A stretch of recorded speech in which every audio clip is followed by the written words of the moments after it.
Welcome back to Hashtag Sisters-in-Law with Jill Wine-Banks, Joyce Vance, Barb McQuaid, and me, Kimberly Atkins Stohr.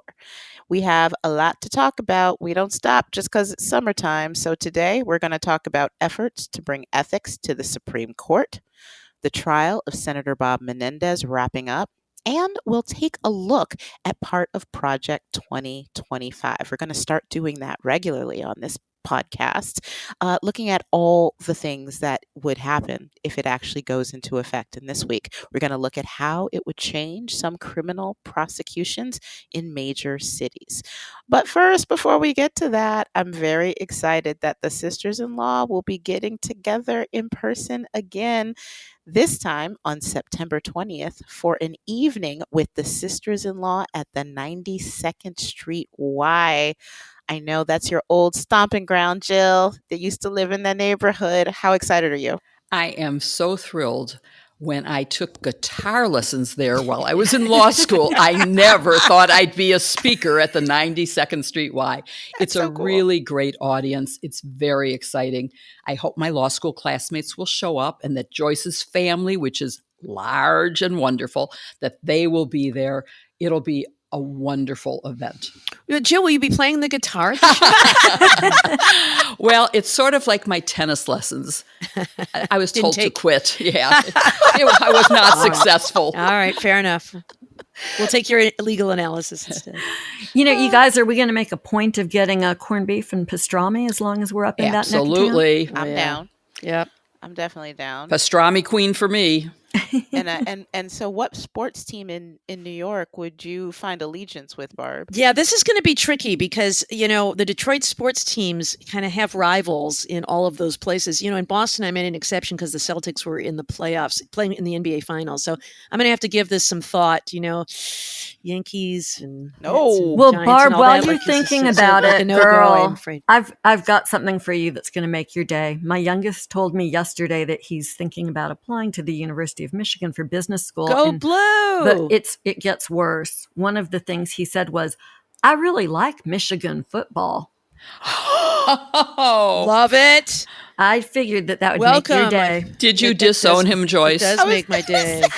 I said, honey, you will have to get a new mother. Her name will be Barb McQuaid. I knew that. We'll take him in our household. We'll barely notice an extra one. So, if you can, join us at the 92nd Street Y on the night of September 20th. You can find tickets at politicon.com/tour, and you can also go to the 92nd Street Y website for more information.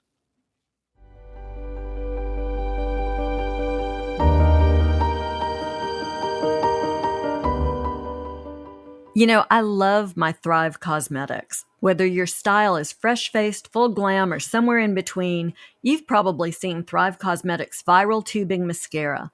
It's the one in the turquoise tube all over your social media. Thrive has so many other amazing products, and each one is certified 100% vegan and cruelty-free with no parabens, no sulfates, no phthalates. It's easy to see why their bestsellers have thousands of 5-star reviews. We love that cause is in the name for a reason. Thrive not only defines luxury beauty, they give back too. Every purchase supports organizations that help communities thrive. Thrive Cosmetics donates to 8 major causes, including those impacted by cancer and domestic abuse, veteran and education organizations, and more. I'm so glad we're a part of it.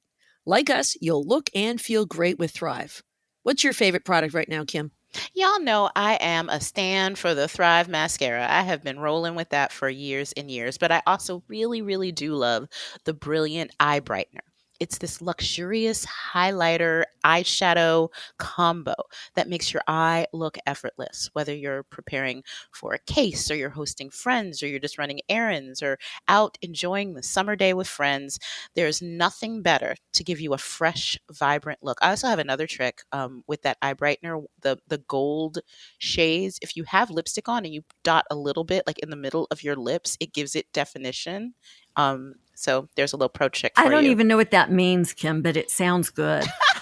Ooh, can I put a dimple in my chin that way too? I always wanted one of those. Well, there are 16 buildable shades to play with, so you can use as little or as much as you like. Just apply a light shade on the inner corner of your eyes to open them up and give you a glow. I have Stella, and that works really well for me. I agree with you, Kim. I love all of the shades, and I use 3 different ones. One sort of for the crease in your eye, and one under my brow, and one on the lid. But I also love their new matte pencils, which are really long lasting, and they now come in like 16 different colors, so it's great. But for your eyes, you can also use a metallic shade all over your eyelid and blend it with your fingers for a bright or smoky eye. It's my secret for making my eyes pop when I'm on camera. You have to try it. Thrive has so much more to offer. So refresh your everyday look with Thrive Cosmetics, beauty that gives back.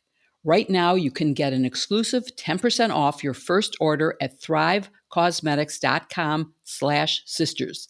That's Thrive Cosmetics, spelled CAUSEMETICS.com/sisters for 10% off your first order. You can find the link in our show notes for your perfect daily look.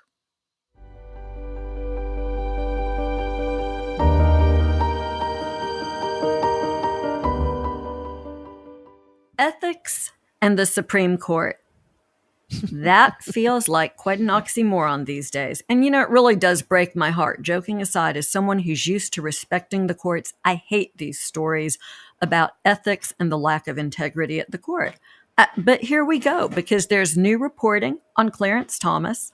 I did not think it could get any worse, but it did. Kim, do you want to tell us about it?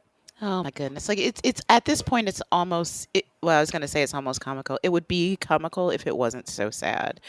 So, again, even though Democratic senators have requested all information about Clarence Thomas's trips and junkets, as well as there being a law requiring him to disclose them, he somehow just keeps letting some slip through the cracks. So we learned deep in a letter Democratic senators sent to Attorney General Merrick Garland, which we'll get to in a minute, that Clarence Thomas apparently took a free trip to Russia in 2003. So get this, it's a yacht trip, which also included a helicopter flight to the hometown of Vladimir Putin. And guess who paid for it? You get one guess, and you would be right. That would be one Harlan Crow. You can't make this stuff up. It's like the shrine of Vladimir Putin's hometown, right? What good United States Supreme Court justice doesn't go to Russia, where compromise is possibly at issue? I mean, they had everything on it. If I have not been to Russia, but I would go the same. If I ever went as a journalist, I would go the same way I went to China, which is take nothing electronic, don't sign anything, don't know that you will be watched and monitored everywhere you go, and still they probably still have all your information somehow. Can you imagine what the Russians have on Clarence Thomas? My goodness, it's just crazy. Barb Alexandria Ocasio-Cortez introduced articles of impeachment against Justices Thomas and Alito this week. It's largely viewed as a theatrical gesture because of Republican control of the House, but I know you've been interested in the underlying charges and whether they would substantiate impeachment if it was a realistic possibility. Can you talk about whether you think this is more than a stunt? Yeah, it's definitely more than a stunt. I think, I assume that Congresswoman Ocasio-Cortez realizes that it is unlikely that her colleagues in the House will actually go forward and vote to impeach. But there is a basis for it. I mean, there are, impeachment requires high crimes or misdemeanors. So there are criminal statutes for someone who willfully makes a false statement in an official document. And so on these disclosures that says, these are my official disclosures and here's what I accepted, that is a possibility. I think you would want to find more evidence to demonstrate the willfulness aspect, which means not only did I know I took the trip, not only did I know I didn't report it, but I knew I was legally required to report it. So I think you'd have to find evidence of that beyond just, I didn't know. But it becomes less and less plausible every time there's another one of these and there's outrage elsewhere. There's also another ethics in government statute that does make it a misdemeanor to submit a false statement of gifts that have been accepted. So that could be a basis as well. So I think there's a basis for it. I think, is it plausible that it will pass? No. And so do you not even try because you know it can't prevail? I don't know. I mean, if you had the votes of people who were not just voting in the best interest of their own party, because if you don't bring it forward and at least show the public what you have, then it kind of normalizes this sort of behavior, right? So I think it's right, and I think this is the method. We may talk in a little bit about the criminal prosecution. I don't know about that, but it seems that impeachment is the best way to remove office holders from the executive branch or the judicial branch who engage in high crimes or misdemeanors. So this seems like, the avenue, but I doubt it will be successful. I am reminded that Alcee Hastings, one of the few federal judges who faced impeachment and was removed from his job, was impeached during a Democratic administration when Democrats controlled both houses because he had done things that his fellow judges found to be very distasteful. And Congress followed up on that. And that's, I think, is the comparison to not taking these very serious allegations as seriously as they probably should be. So, Jill, that does, raise this criminal investigation that Barb talked about. Senator Whitehouse and others have asked DOJ. They've sent Merrick Garland a letter asking him to consider opening a criminal investigation. What's the basis for that? And do you think it has merit? Is this something DOJ should be doing?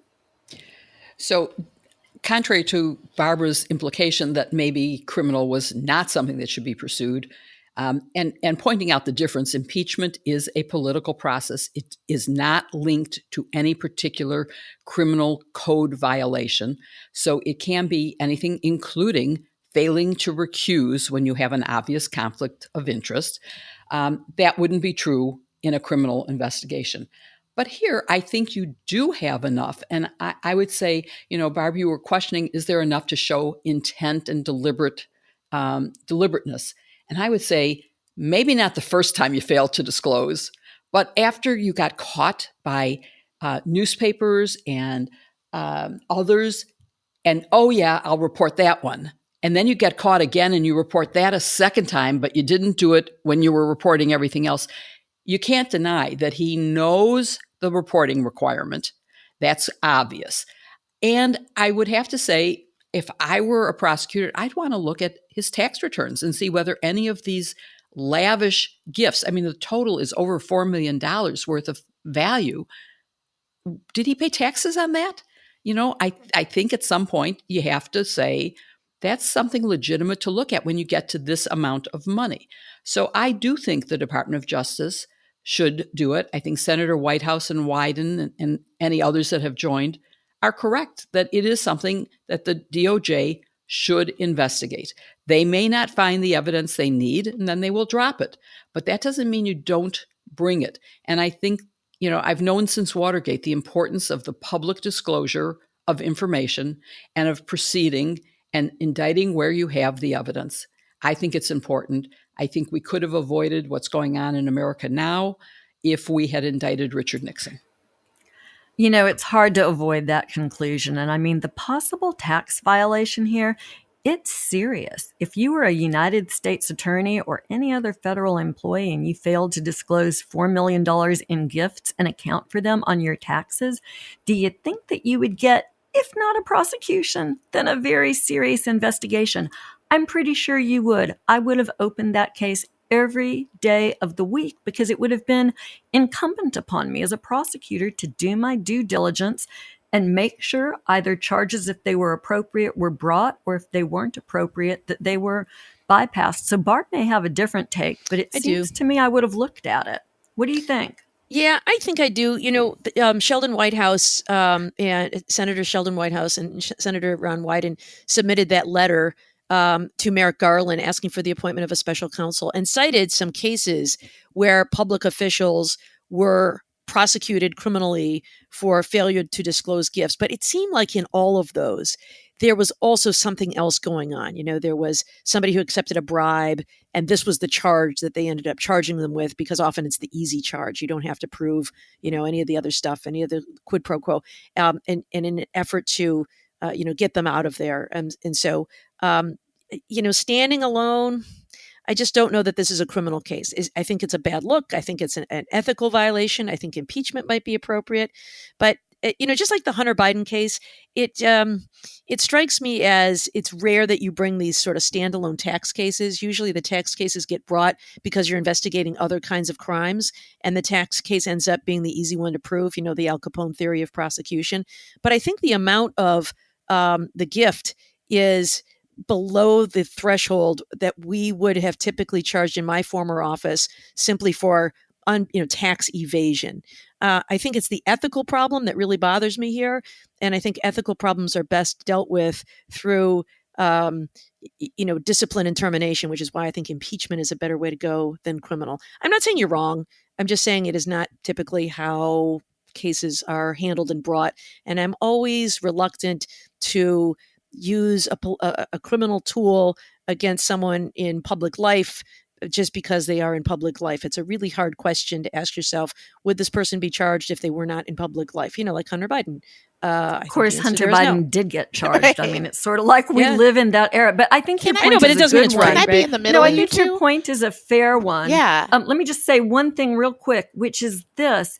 I agree with you, Barb. And normally, it's a failure to file. In my old office, we would have treated that as a misdemeanor.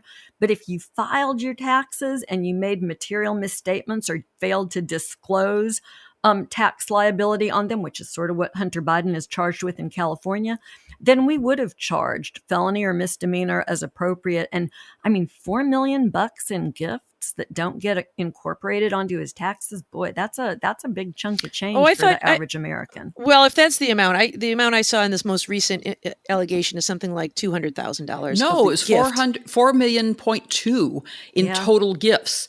And I want to ask both of you as former U.S. attorneys a question. Would you think that a special counsel is necessary here? Wouldn't you think this would fall within your ability to handle? Absolutely. Yes.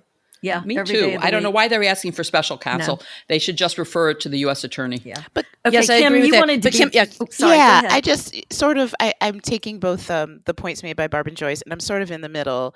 I too agree that the fact that somebody is a public figure should not be the decider as to whether charges are filed or not. But I think if you are a public figure in a position where you are affecting other people, right? That you are susceptible to this kind of flouting of rules when you have a position of public, does that weigh a little more in favor than it would have otherwise? And that's sort of why, I take both Barb's and Joyce's point, but I think that there's also a middle ground there, that it depends on what kind of public figure you are, what you're doing, and what this unreported income was about. And I think that would lean in favor to me of going ahead and bringing the charge, even if there's not an underlying one. That reminds me of Abe Fortas, who had the decency to step down based on far less serious allegations. Right? Exactly, because the Supreme Court works on the public's confidence in its integrity. Yes. And Clarence Thomas is like, I don't give a damn. I'm just going to sit it's here. The arrogance, I think, that is one of the things that is so upsetting, right? Is like, what are you going to do about it? You can't make me. So I mean, maybe that's a reason to bring a prosecution. But maybe that's the answer, right? We live in an era where public figures have no shame, whether it's Clarence Thomas or Donald Trump, and that means new era. Yeah. All right. I'm definitely for a prosecution. It's clear that something is broken at the court. And my question is, is there any hope of fixing it? What do y'all think? Electing people in the House and Senate who will pass legislation that makes ethics requirements mandatory and not voluntary for the SCOTUS. I mean, that's it. Amen. Yeah. And with, that would give you a basis for impeachment for a failure to comply. Jill, what do you think? I agree. And I think it's mandatory that we have a new Congress that will take action. The only way that's going to happen is a Democratic House, a Democratic Senate, and a Democrat in the White House. Yeah, and I would take it one step further and say it's important to make sure that the person who is nominating federal judges and justices for the next 4 years is not Donald Trump. We don't need any more Neil Gorsuches or Matthew Kaczmaryks. We need judges who are willing to set aside politics when they sit on the bench and rule on the basis of the facts and the law. And I don't mean to suggest that Democratic nominees are perfect, but by and large, we have not had a Democratic nominee or rather a democratically appointed judge have to step down from the bench like a district judge in Alaska had to do last week after allegations of sexual impropriety. We need to start taking the federal judiciary seriously, and I think the court and the courts are on the ballot this year. And by not letting Donald Trump pick them, Joyce meant not letting the Heritage Foundation choose them, or Leonard Leo, or anybody else. Sure, absolutely.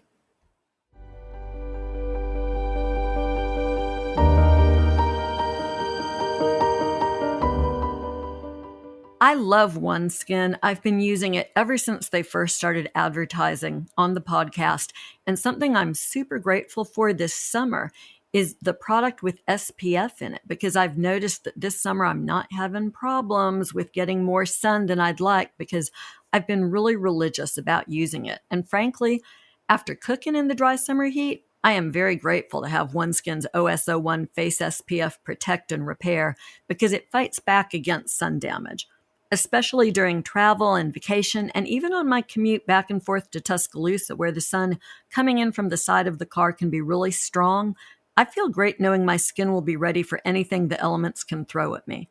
OneSkin's regimen works fast, and the formulas feel amazing when you apply them. I never go anywhere without OneSkin anymore. It's become really important to me. Their OS1 peptide targets the zombie cells that cause lines, wrinkles, and sagging skin, and is scientifically proven to reverse skin's biological age at the cellular level. Whether you're lying out at the beach, hiking, or heading out on vacation, OneSkin's OS1 powered sunscreens block UV rays while targeting the UV-induced skin aging you already have. We love all their products, but we're really excited about their new limited edition bundle called Summer Skincare Essentials. It includes their daily moisturizers and broad spectrum sunscreens for your face and body. And not only that, but OneSkin was founded by an all-woman team of scientists. OneSkin is the first and only skin longevity company to target a key hallmark of aging called cellular senescence, using their proprietary OS1 peptide. I recently ran into a fan of our podcast, and she asked a political question, followed by a more important one. She wanted to know if I really loved OneSkin as much as I've said on this podcast. I told her absolutely, but don't just take my word for it. OneSkin has over 4,000 five-star reviews for their full line of face, body, sun, and travel size products. For a limited time, our listeners will get an exclusive 15% off their first OneSkin purchase using the code SISTERS when you check out at oneskin.co. As summer heats up, give your skin the UV protection, hydration, and cellular support it needs with OneSkin. OneSkin is more than skincare. It's about skin longevity, targeting the root causes of aging to help you look and feel your best at every age. Get started today with 15% off using code SISTERS at oneskin.co. That's 15% off oneskin.co with code SISTERS after you purchase. They'll ask you where you heard about them. Please support our show and tell them we sent you. It's time to expect more from your skincare routine. Invest in the health of your skin with OneSkin.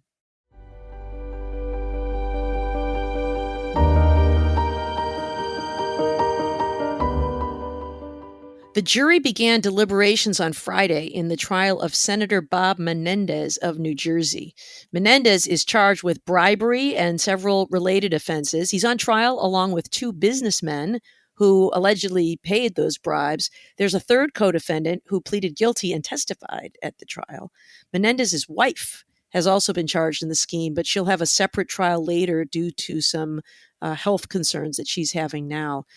So let's bring everybody up to speed. Joyce, let me start with you. We heard 4 days of closing arguments this week. You know, between this case and the Manhattan DA case against Donald Trump, haven't these judges ever heard of time limits? Like, my gosh, don't put these poor jurors through that. Tighten it up. Focus, people. But what was the gist of the prosecution's argument and their theory of the case? Yeah, well, to your point, Barb, it would not have taken me 5 hours to say this in closing argument like it took the prosecution, because it was a very simple theory. The theory was that Senator Menendez put his power as a United States senator up for sale to the highest bidder. And in some cases, that highest bidder happened to be people who were foreign interests, foreign concerns. It's a really classic case of public corruption, of pay-to-play access. If you want the senator to do stuff for you, you have to bring him the gold bricks. So the government has charged this as a conspiracy, and they offered messages exchanged between Senator Menendez and his wife Nadine, which show her asking for his instruction.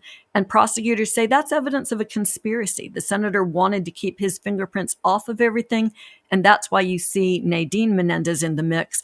The defense, of course, is that this was all on the wife. And, you know, juries don't love it when husbands try to put it all off in the wife. I don't think that's going to be super successful. Yeah, Kim, let's pick it up there. The defense case for Senator Menendez. What's his story? So we've seen, again, vigorous closing arguments by the defense. Yeah. And what's their argument? Yeah.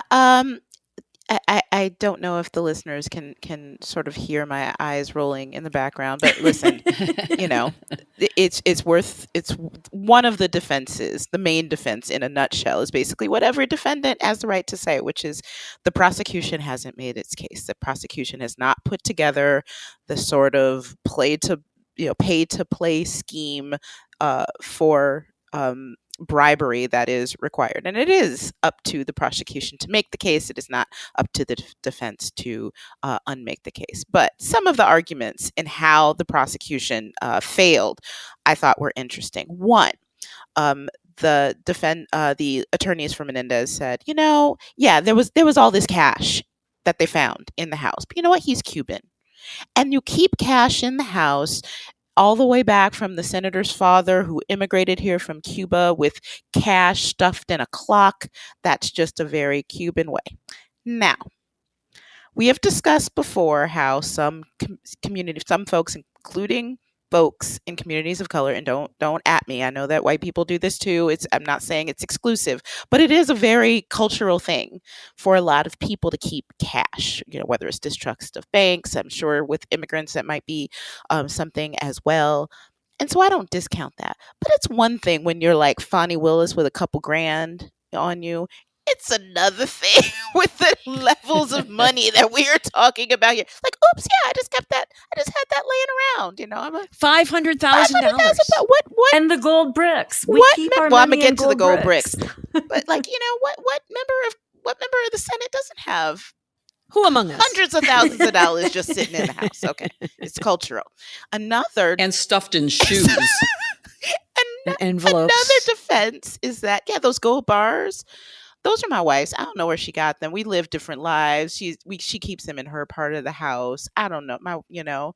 It's literally the Alito defense. It's like, my wife enjoys flags. Some people's wives enjoy gold bars. I don't know what is up with that. It's just, I don't know. So it is worth noting that his wife is also charged, and she is being tried separately. You do see people sort of throwing one another under the bus when they are defendants. Yeah, it's a convenient being strategy, tried isn't it? separately. Listen, I just can't see how that would be the thing that prevents a conviction here, if indeed, and I don't know every bit of evidence that the prosecution put on, but if the prosecution made their case, I don't think I keep hundreds of thousands of dollars in the house because I'm Cuban, or those gold bars were my wife's defenses are going to carry the day. Yeah, and the gold bars too had the fingerprints of a bribe payer, one of the charged bribe payers, on them as well, which I'm sure she was just showing it to him. Pretty Bad luck. Came over. Ooh, but can I handle it? Can I touch it? Although you have to admit, they're also claiming, as they did in his first trial, that they're friends. And that this was just stuff between friends. And there is apparently some evidence that both Senator's wife, Nadine, has a long-term relationship with at least one of the co-defendants, and that so does he. And it worked at the first trial, so let's not, laugh our heads off here too much. Look, and it worked for Virginia's governor, right? Who had said that the people that paid for my daughter's wedding were friends. And with this Supreme Court and its history of making it tough to do public corruption. Snyder. Just look at Snyder. Exactly. I mean, no criminal This is actually a pretty common defense these guys. in a public corruption case, because you got to explain away the money. And so, my friend gave it to me. Do you guys have friends like that? By the way? You guys are all good friends. I did. Where are my gold bars? That's what I want to know. Why have you never given me a gold bar? Well, Jill, I want to ask you about something different. As you well know, sometimes the cover-up is worse than the crime, right? That's what they said about Watergate back in the day. Remember when presidents could still be charged with crimes? Too soon. A superseding indictment was filed in this case. It was originally filed, the case was filed back in September, and then in March, there was a superseding indictment to add charges for obstruction of justice. How do prosecutors use obstruction evidence to prove up the underlying crime? Like, what about that makes the cover-up worse than the crime in some cases? So the original indictment was only 4 counts, separate conspiracies to do different violations. And then they got charged with 12 more in the obstruction area. And obstruction is very helpful in proving the underlying crime, because why are you hiding it if you didn't do it? And so it shows intent, motivation, and that's why it becomes so important. The thing that happened right before the superseding indictment is there was originally the Senator and Mrs. Menendez and 3 co-defendants. One of the 3 co-defendants flipped and pled guilty and then started cooperating. So they had his testimony, and that's, I think, what led to the sufficient evidence to bring these additional obstruction charges. And obstruction, just like in Mar-a-Lago, the obstruction sort of proves you weren't innocent to begin with, because you wouldn't have done it if you hadn't been guilty to begin with. Yeah, the old consciousness of guilt, right? Exactly. And, back in Watergate, actually, the crime at that time, the original crime, was a break-in at the DNC headquarters. A failed one, because as they were there, they were seen by the police and pulled out before they did anything. But that was a pretty minor crime compared to what's charged here, which is actual bribery. And so I think that here the obstruction may be really bad, but the underlying crime is pretty terrible too. Yeah, right. No, good point. But it's almost like a gift to prosecutors, isn't it? I always thought, like, oh, thank you. The original case may not have been so strong, but now you've done something to cover it up. Yeah. That's itself a crime and evidence of the first crime. So it's a gift to prosecutors. Joyce, I have a question for you. This caught my eye. Yours, no doubt, as well. If Menendez is a senator from New Jersey, and these people live in New Jersey, why is this case being prosecuted by the Southern District of New York? Isn't this an interesting question? It was the first thing that grabbed my attention when the first of the 3 versions of this indictment was handed down. Here's the answer. The U.S. attorney in New Jersey was a witness in the case because Menendez had communications with him while he was being vetted to become the U.S. attorney. He actually wanted him to protect the senator's friend, real estate developer Frank Davies, who allegedly was bribing Senator Menendez. He wanted to keep him from being investigated for bank fraud. And so the U.S. attorney, who's now the sitting U.S. attorney, Philip Selinger, had no wrongdoing involved here. He simply took that in and protected his office from any suggestion that their investigation should be altered in any way. But he, of course, recused as a result of those conversations. The case went to the U.S. attorney in the Southern District of New York to oversee. That's what often happens. For instance, I had cases where the U.S. attorney in Montgomery had to recuse, and so I would pick up her cases for her. That's pretty common in these recusal situations. What was a little bit different here was that because some of the meetings in this case, the meetings between co-conspirators occurred at restaurants in Manhattan. Once the Southern District took over the investigation, they realized that they could indict in their district. Yeah. And they did that. And I think it's a good call here, by the way, because it gets the prosecution of the case out of the district that Senator Menendez represents, the District of New Jersey, which is one federal district. So wait, I actually agree. In the end, it's probably the right call. District attorney, the U.S. attorney, would have been a witness in the case with these did like Tony Soprano walk in? Like, this is like the craziest. Yeah. Oh, yeah. This is the craziest. It story. is. You know, and also the Attorney General of New Jersey, right? Who was also approached. Menendez had no shame. Oh my God. There's an allegation that he tried to influence both a state AG case and a case in the U.S. Attorney's Office. So I agree with you. I think moving it to Manhattan makes a lot of sense. It's not the usual Bigfoot move, Preet Bharara, if you're listening. No, it makes a lot of sense. So Kim, here's a question that's half in jest, but only half. If Senator Menendez committed these crimes in his official capacity, which it sounds like he did, right? He took official acts. Why isn't he entitled to immunity from prosecution? I mean, is that a thing? Senatorial immunity? He tried it. He argued that he did have immunity from these claims. He said both the speech and debate clause, which protects lawmakers in carrying out of their duty, as you said, and also the doctrine of separation of powers prevented his prosecution. You know, the big bad executive branch cannot come after a little old senator like him, prevented these charges. And a judge said in March, you got to be kidding me. Like, no, bribery is not a job of a lawmaker. Right? And of course, it can be prosecuted. It can be prosecuted like anybody else. It's not overreached by the executive. So he tried it. And he lost.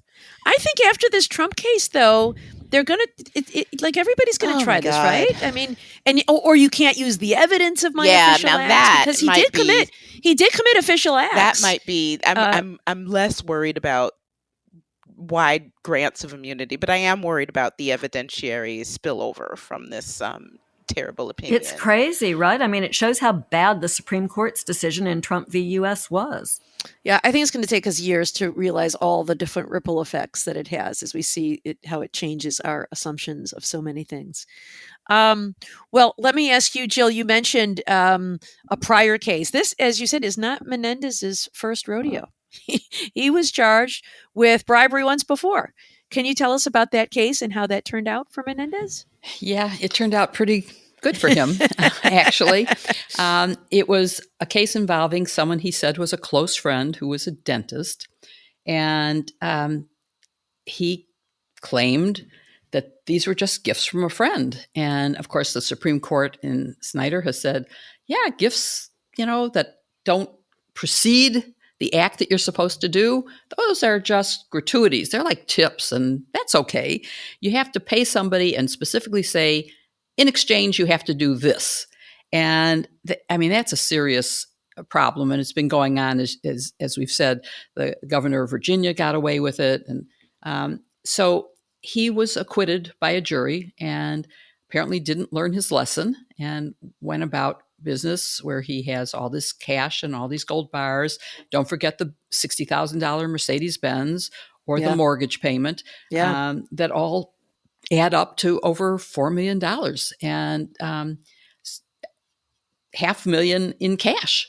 So I think he felt like he got away with it once. It's worth going to trial to see if he can get away with it again. Allegedly, Jill. Yes, allegedly. Got to make sure you get that in there. Well, let me just ask all of you this question. Curious about your thoughts. Donald Trump and his supporters have argued that Joe Biden has weaponized the Department of Justice to use it to go after his political rivals. Does the prosecution of a Democratic senator help refute that claim in any way? What do you guys think? So let me start. I want to start because I testified before the weaponization subcommittee of the Judiciary Committee, which is now called the Lawfare Committee, which is a strange use of the word lawfare. But anyway, there is no weaponization. So let's just dispel that wrong statement to begin with. There is no evidence of it. And certainly to me, the proof is that Hunter Biden has been indicted and tried, and so has Senator Menendez. And I just think you can't possibly consider it to be weaponized if the Department of Justice under President Biden is going after people who commit felonies or misdemeanors, regardless of their Don't forget party. Congressman When they Henry get caught, Cuellar. they get indicted. Yes, good Henry one. Cuellar, another. Yeah, I mean, we could go through a list. Another Democrat. So yeah, I think this does disprove the weaponization. And that committee, by the way, has not come up with anything that would even remotely look like it was a weaponized Department of Justice. They've gotten nowhere any more than the impeachment investigation of President Biden has gotten anywhere. So I think it's pretty much a ridiculous claim.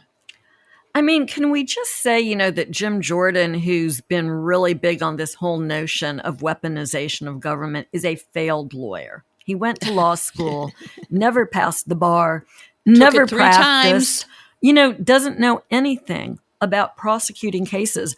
And this attitude that his party has assumed is a real affront to the career people at the Justice Department, the people who keep their heads down and keep us safe day in and day out, along with their brothers and sisters in law enforcement at the FBI, DEA, ATF, and the Marshals Service. And I'm astonished that the so-called party of law enforcement is permitted to get away with this. There is no weaponization of the Justice Department, but if you want to find out what weaponization looks like, then read Project 2025, because Donald Trump and the Heritage Foundation, they will weaponize DOJ. Yeah, it seems like a little bit of projection going on here, right? It's always projection. Good idea. Always. Yes. Accusations of weaponization. Yeah, and Joyce, like you, I just want to say a word in defense of all of the incredible professionals who work at the Department of Justice, whether it's the FBI or U.S. attorneys' offices or Main Justice. They are nonpartisan. They're not bipartisan.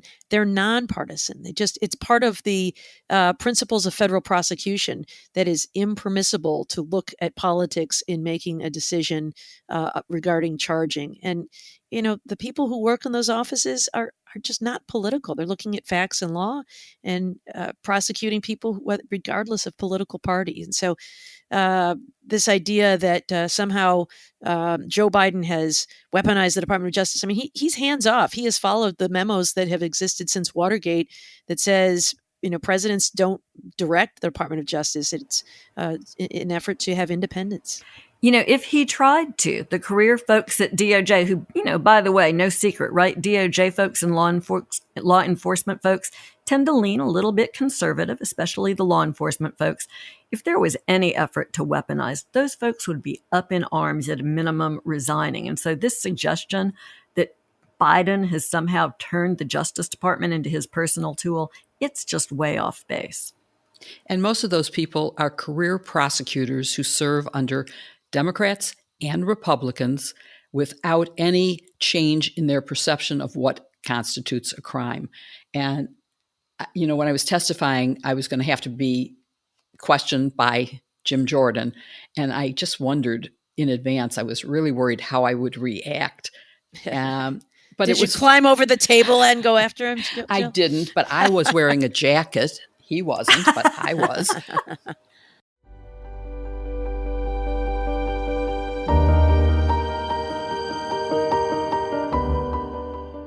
So, hey guys, I've just been reading the Republican platform for this election, and it's as important what it doesn't include, which is climate change. And I know that we are all very concerned about climate change and what we can do to limit the amount of damage we do to the environment. And did you know your dishwasher detergent pods are almost always wrapped in plastic? Yep, that film around your pods is plastic, and it's ending up in our oceans, rivers, soil, and even our bodies. If you haven't heard, it's Plastic Free July because on average, people generate 1.847 pounds of plastic waste a year. That's every single person. The Plastic Free July movement is so important because our actions matter and the impact adds up quickly. Thankfully, Blue Land has given us a great way to do our part. Blue Land is on a mission to eliminate single-use plastic by reinventing cleaning essentials to be better for you and the planet with the same powerful clean you're used to. Their packaging is the perfect fit for my home. Everything looks really great. I love how Blue Land uses no single-use plastic in any component, but the bottles, the tablets, the wrappers, they all look sort of cool. And shipping is also fully compostable, something that really matters to me because we compost everything that our chickens won't eat. All of the products are also effective and affordable. I have been won over by Blue Land. Yeah, I have too. Their dishwasher tablets are proven to perform on baked on, burnt on stains. No rinse aid needed. The clean is insanely good. I can attest to that because, I do try to rinse clearly and before I load the dishwasher. But, sometimes we're in a rush and, things happen, but the dishes still come out looking spick and span. I've never had to run a load twice, and the fragrance-free tablets have become a family favorite. Now we enjoy the smell of our meals without any weird lingering chemical smell that you get with the old stuff. I speak for the sisters when I say we're never going back to expensive, wasteful, plastic-coated brands, and you shouldn't either. And even better, you can get more savings with Blue Land by buying refills in bulk or setting up a subscription. Their subscriptions are customizable and convenient, so you never run out of your most used products. You'll want to try everything they offer. I want to try No Plastic July, right? There's like No Mo May and that's great. Movember and all that. Yeah, I'm going to give it a try. Well, Blue Land is trusted in more than 1 million homes, including ours. And we're excited to share that Blue Land has a special offer for listeners. Right now, get 15% off your first order by going to blueland.com/sisters. You won't want to miss this. blueland.com/sisters for 15% off. Again, that's blueland.com/sisters to get 15% off. Look for the link in our show notes.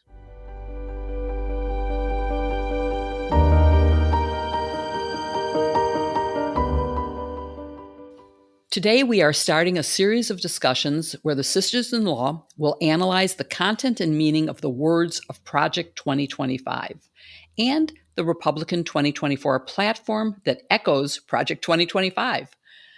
But because Project 2025 is over 900 pages, we're going to analyze it in digestible bites. Today, we're going to talk about one section from the chapter about the Department of Justice, Chapter 17, and it's one that Kim selected for our discussion. It's about the prosecution of violent crimes, but I assure you we are going to discuss many other parts of this chapter going forward and all the other chapters, including things like eliminating the civil service, career professionals, hiring loyalists, eliminating the lawyers for the FBI and the chief officer, which is Andrew Weissman's old job. So I know that a lot of people are going to care about that elimination. But before we get to Kim's specific question, I just want to put things in context and make sure that everybody's up to speed on Project 2025. The full document is for the transition that the conservatives expect when Donald Trump is the next president, something that, of course, we hope won't happen, but in case, it's a plan for the first 180 days and beyond. I consider it extreme in its transformation of our government. And so, Joyce, can you give me some examples of its broad outlines and authors? Yeah, sure. So Project 2025 is being coordinated by the ultra-conservative Heritage Foundation. They've sort of given it a home. It's a 900 plus page document, as you mentioned.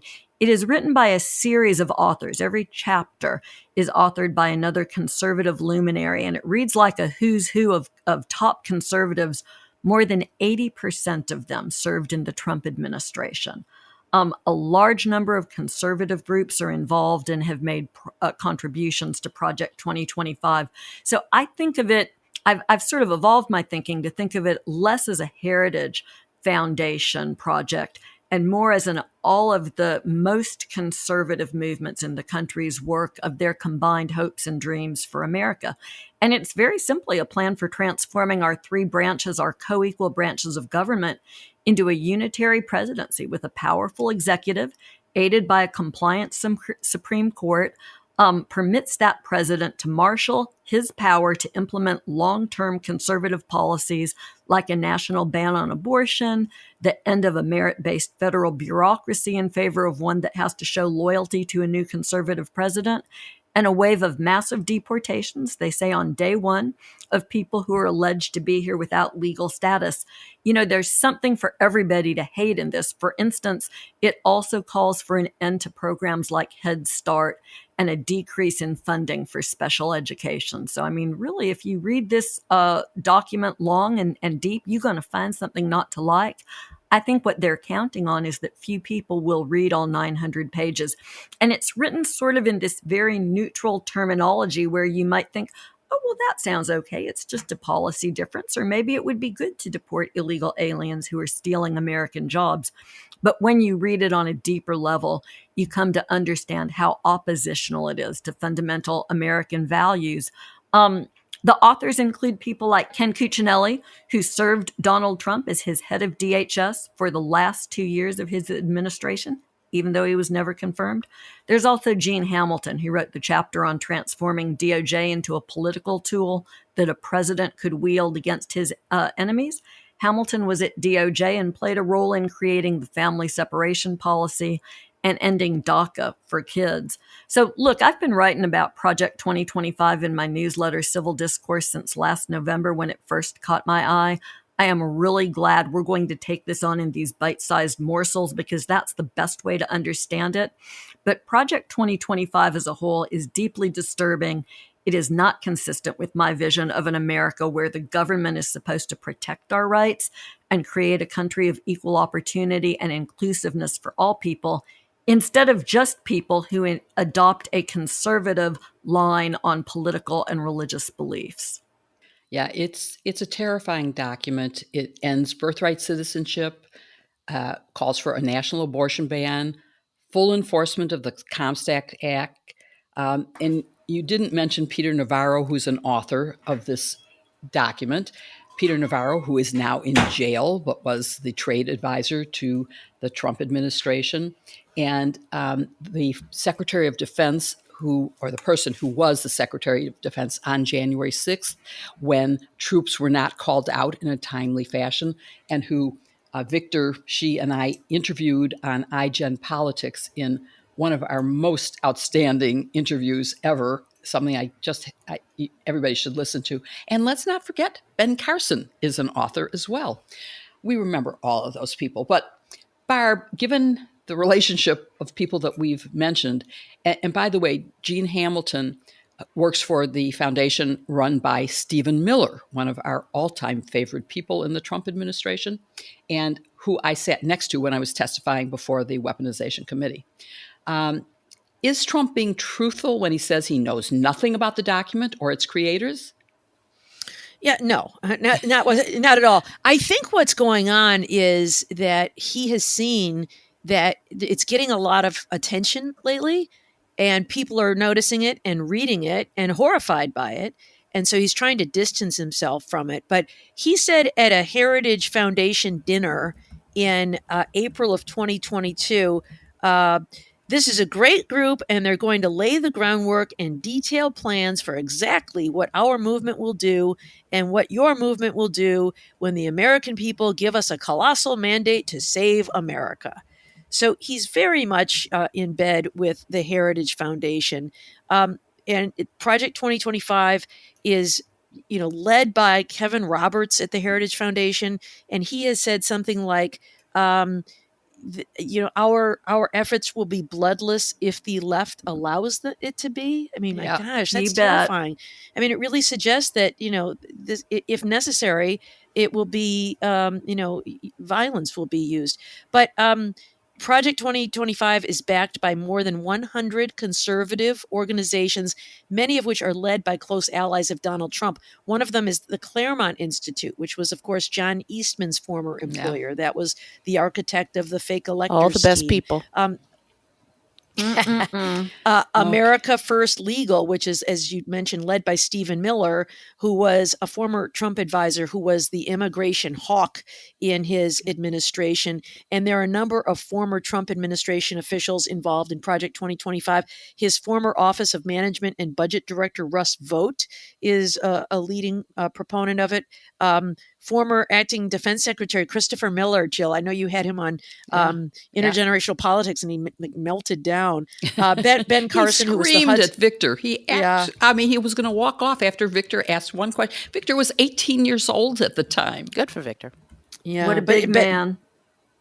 Ben Carson, as you mentioned, was the HUD director under Trump, and Rick Dearborn, who was the deputy chief of staff under Donald Trump. So he's got very close allies all over this. And, just a word about the Heritage Foundation and who they are. We just quoted Kevin Roberts, who's their president, who said that, this thing about bloodless if the left allows it to be. The Heritage Foundation was created in, the 70s or 80s by business interests who tried to come up with sort of policy pretexts for to roll back regulations in the Reagan administration. And they were all designed to help business, deregulating environmental rules that were there to, in the 70s, Nixon and others were very favorable for environmental regulations because they wanted to save the planet and protecting our air and water, and ADA rules and civil rights rules and other things. And the Heritage Foundation said, this is ruining business. This is terrible for business. And so the Coors family was a big donor, and other big business, billionaires created the Heritage Foundation to give cover to lobbying and policy to try to protect the interests of big business in government. And that is who is pushing this agenda with the Heritage Foundation now, as well as these, ultra-right close allies of Donald Trump. Great, thank you. So with that background in mind, I want to move to Kim's question. And I will also say we're going to put a link to Project 2025 in our show notes. If you only even just look at the names of the 30 chapters and who wrote them, you will get some idea and skim the first paragraph or two. You will know what rights you would be losing if this became the agenda for a future conservative presidency. But Kim, why don't you tell us about the part you selected for us to analyze today, and tell us why and what you think is problematic about it so that we can help talk you off the ledge today. Good luck. No talking off the ledge on this one. We have seen for 4 years of Donald Trump's presidency, and years after, and the entire campaign before, one of his favorite subjects was, you got to get these inner cities under control. You got to get these places like Philadelphia, Chicago, Detroit. They're hellholes, and you'd really need the federal government to clamp in. And if I can do that. So essentially, this gives some teeth to that favorite Donald Trump policy. What it would do would be to have the Department of Justice, the Federal Department of Justice, devote considerable resources in monitoring what the prosecutions of violent crimes are in urban centers, in major cities. Right. So this isn't going to be happening everywhere, and they're not going to be looking in your small town, at your small town sheriff or DA. They're going to be looking in cities. I'm going to guess at the top of the list will be Detroit, Milwaukee, Philadelphia, and Atlanta, just a hunch. to see what kind of prosecutions are being brought. And if they deem that violent crime is not being sufficiently prosecuted, the first thing they will do is to direct the federal prosecutors to get in there and bring as many federal charges that are on the books that could apply to these cases. So sort of backseat prosecuting by federal folks. But they won't just stop there. They also promise to bring legal charges against local officials, including DAs, who are using their discretion to try to bring down the over prosecution of folks in certain groups, such as we've known there have been efforts in Boston and elsewhere to try to stop the over prosecution of Black folks, brown folks, indigenous folks, LGBTQ folks, in those areas to bring more equity. If they do that, not only will they not be able to do that, but they could face legal trouble if they actually try to do that.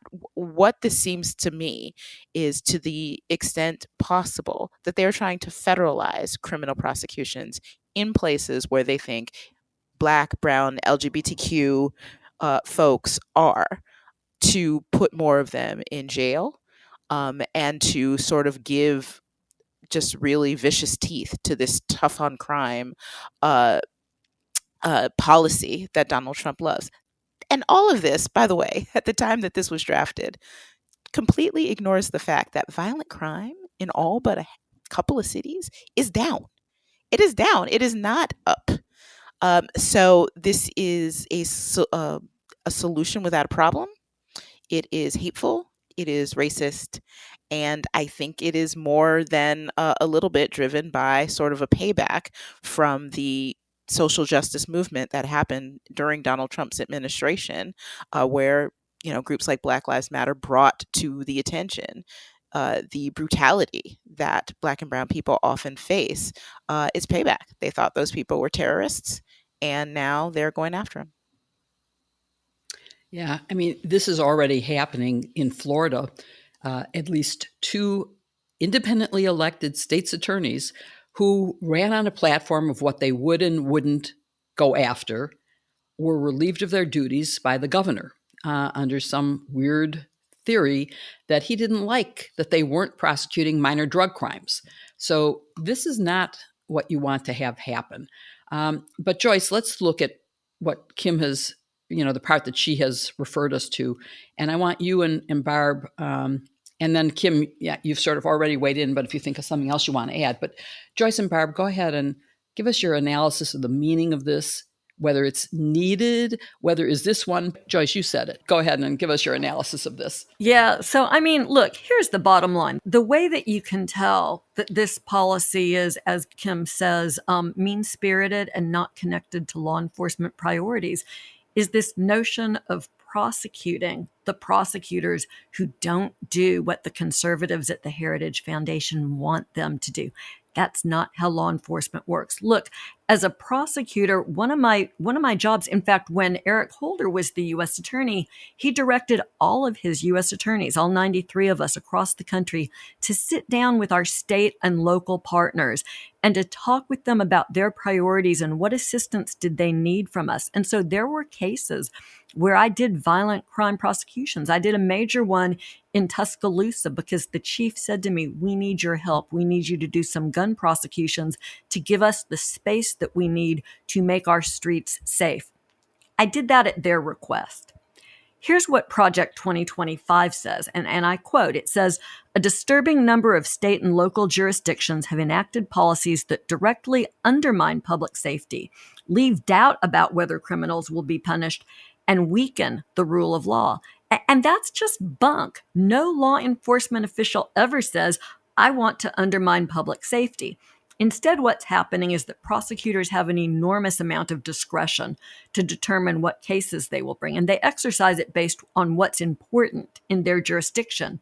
State and local prosecutors, mostly elected. They have to be responsive to the will of their voters, and that's what they do. And in some of these counties, they've elected the so-called reformer prosecutors, people who realize that it's better for them to prosecute serious crime than stuff like marijuana possession, people who use data-driven best practices that permit them to do things like decide that some people who've committed first offense nonviolent crimes can be best rehabilitated by practices other than prosecution. And this is what the Heritage Foundation and the folks behind Project 2025 are objecting to.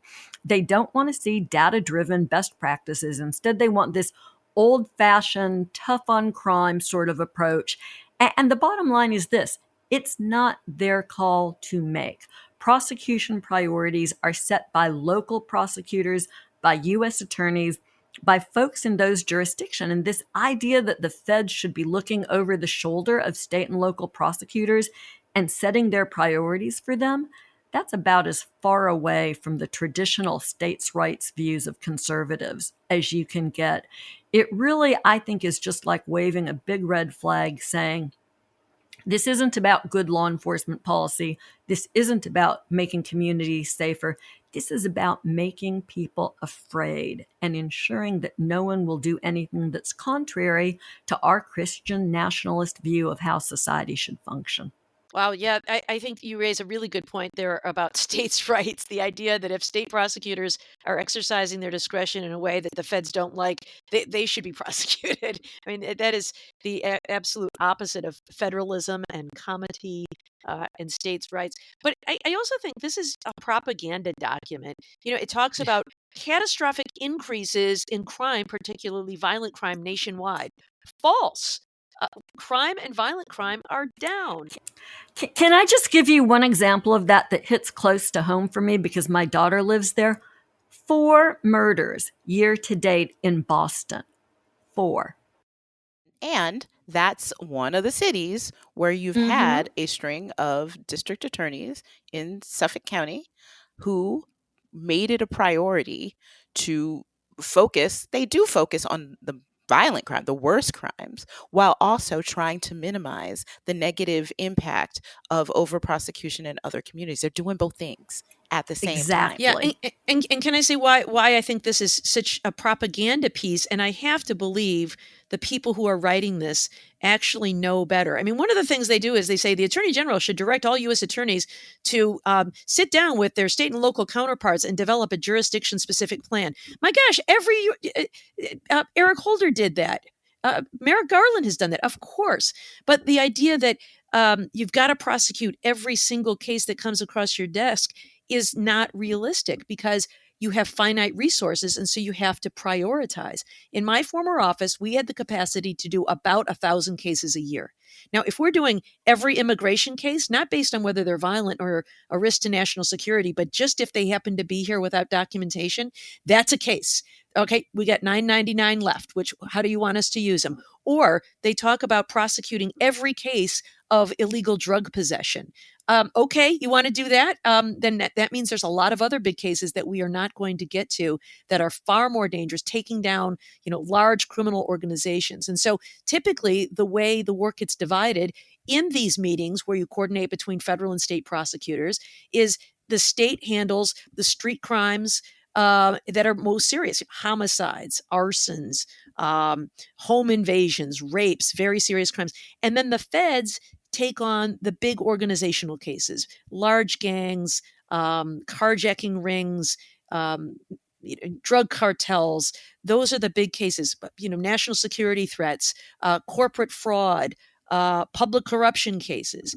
And so does that mean some little cases fall between the cracks? Yeah, but somebody's possessing one marijuana cigarette somewhere. It's just you just don't have the resources to do all those. But I think a real tell in here is it consistently talks about the left with a capital L, as if there is one monolithic enemy that the next conservative president ought to be targeting. And I think that is very telling about the way this document is being used as propaganda to try to drive a wedge between Americans who perceive themselves as a member of the right and the left with no nuance in between. And if we just could advise everyone who's going to read or skim this, to look closely at, is there any example, any statistic, any fact that supports their broad conclusions? Because every chapter says this is the worst that's ever been. Crime rate is up. But they never show you that it is. And I looked at the footnotes. If you read the footnotes, you still don't get that. And so it is, I think, and Barb is our expert on propaganda. This is a propaganda tool, and it's the kind of thing that you might fall for if you don't think about what they're alleging without any background, any support, any fact. It's just not true.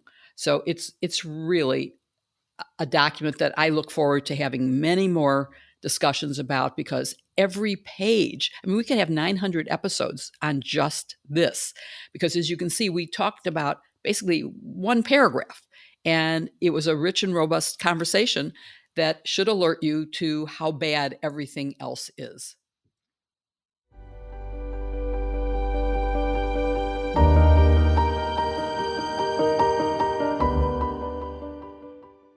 Summer is here, which means socializing, live shows, and vacations. That's perfect for today's sponsor, Honeylove, and their amazing and comfy shapewear. Their line has beautiful, inspired design details and breathable fabric to keep you cool as the weather heats up. Plus, even if you have a super active lifestyle, it's the only shapewear that never rolls down. For a limited time, you can get Honeylove on sale. Get 20% off your entire order with our exclusive link, honeylove.com/sisters. Support our show and check them out at honeylove.com/sisters. Enjoy comfort and confidence this summer with Honeylove's best-selling Superpower Short. It's the go-to thanks to targeted compression technology and a signature X-band that works with your body for maximum style, fit, and comfort. Flexible support hidden in the side seams ensures that your outfit stays sculpted and smooth across the coverage, and the boost band provides fantastic lift. Plus, there's cotton reinforcement where it matters, with the perfect amount of compression in all the right places. Honeylove has more than just sculptwear. They have super comfortable bras, tanks, leggings, and more for everyday support. Their leggings are the best on days when lots of exercise, or when you have a decadent day at home, which of course none of us actually has a decadent day at home, but even a few hours with friends and family. They're seriously very comfortable. No matter what life has in store for you, Honeylove is for you. Don't be stuck in your shapewear. Look and feel your best with Honeylove. Shapewear shouldn't be hard. Treat yourself to the best shapewear on the market and save 20% off at honeylove.com/sisters. Use our exclusive link to get 20% off.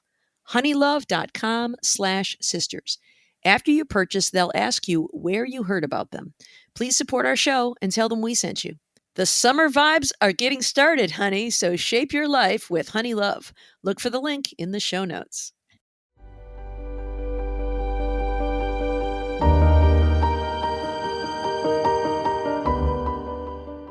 Now the time has come for what is really our favorite part of the show, and that's answering your questions. If you have a question for us, you can email us at sistersinlaw@politicon.com, or you can tag us on your socials, and we will pick 3 to answer every week. And if we don't pick one of yours, keep an eye on your socials, because we often will be in there answering them directly. I've been on Threads a little more than I usually am lately, and so we will try to do that. So our first question comes from Diane, who asks, I have seen several people suggest that Jack Smith issue a superseding indictment to indict all of the co-conspirators, since the case will not make it to trial before the election. Thoughts? Joyce, what do you think about that? Yeah, I mean, this is such a great question, Diane, because I've been having this conversation with a lot of my colleagues who are former prosecutors. And I don't think that there's strong agreement on this one. I think people see value in doing it both ways. I'll just tell you that personally, my view is this. Prosecutors only have to supersede an indictment if they're changing it. For instance, if they're adding new charges, like what we've discussed in the Menendez indictment, or in other cases where new and additional charges have been brought. Here, I think the notion is that prosecutors would actually narrow the charges as a reaction to the Supreme Court's decision. And you can simply do that by advising the judge you won't move forward with certain charges. But the reality in this case is it'll likely be more about what evidence can be used. And that certainly wouldn't require any superseding. So Smith certainly might if he wanted to make it cleaner. One advantage to superseding might be going back to the grand jury and making sure that the grand jury didn't hear any evidence of official acts when they made the decision about whether to indict. That's sort of a hyper-technical issue, but it's possible. In fact, it's likely that Donald Trump will argue that that taints the grand jury's decision to indict. I think it's a bad argument. They won't succeed with that, but it would certainly short-circuit Judge Chutkan having to deal with it if they superseded. So we might see Smith come back and do that, but there are reasons on both sides to do or to not do. So I think it's an interesting question to flag now, and we'll continue to follow it. Up next, Patty Fink asks, would you and the hashtag Sisters-in-Law team walk through the chronology of Watergate as it unfolded under the new SCOTUS immunity ruling? That sounds like a question for the Watergate girl. Well, I love the question, and I did write something for MSNBC, which I can put in the show notes today, about this exact question. And the short answer is Richard Nixon would have served out his full term. He would not have committed any crimes if SCOTUS had already ruled this way when he was president. He would have loved it. And that's too bad. Everything that the president does that falls in official acts, core official acts, is totally immune. And then there's the category of everything else he does that is official but not in core responsibilities, like control of the FBI and the Department of Justice and the Department of Defense. Those are core responsibilities because they're specifically designated in the Constitution. But everything else falls into, is it official? And while I think we've already mentioned today that, you can't imagine some of the things like writing checks to pay off a porn star to keep her quiet could possibly be official. That has to be personal. A lot of things you could argue would be within the official category, and then you'd have to have a presumption that the prosecutor would have to overcome that it falls within immunity. And a lot of this was done by campaign officials. Those would clearly not be in official conduct. So I think there would have been a part of the case that could have gone forward. His conversations with Attorney General Mitchell, no. But by the time the crime was committed, Attorney General Mitchell was campaign chairman Mitchell. And so that would have been candidate Nixon taking that action, not President Nixon. So again, I think there would still be something that would be left. The problem that I worry about more than anything is that when these things get decided by a district court judge saying, yes, this is personal and you can prosecute for this, it's going to get appealed up to the Supreme Court, which I think is taking a pretty liberal view of what falls into that presumptive immunity category. And it's going to be hard to predict what they're going to say. Oh, no, that falls within, yeah, he didn't call out the troops on January 6th, but that would have required that he talk to his Secretary of Defense. And so it's definitely core responsibility. It's totally immune. So that's what I worry about going forward. And our final question comes from Ninja Cat Cheryl. Great name. Does the complete immunity SCOTUS appears to have granted Trump also limit or eliminate the possibility of presidential impeachment? Barb, what do you think? Yeah, absolutely not. I suppose that's what's coming next.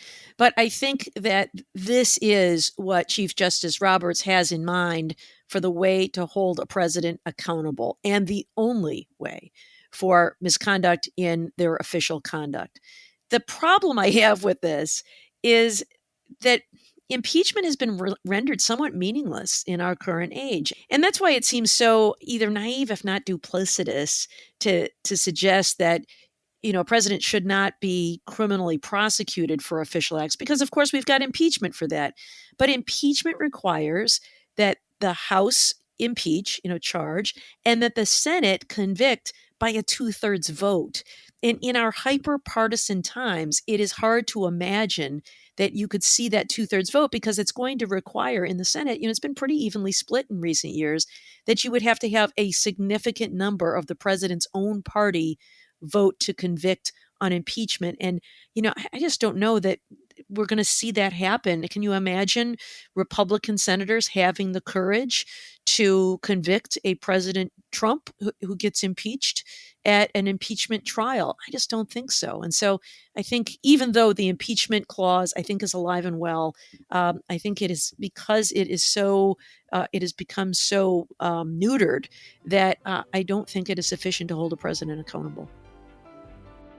Well, thank you for listening to Hashtag Sisters-in-Law with Jill Wine-Banks, Joyce Vance, Barb McQuaid, and me, Kimberly Atkins Stohr.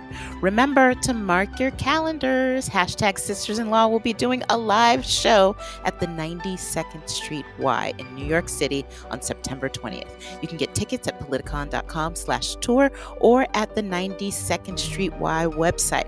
We look forward to seeing you there.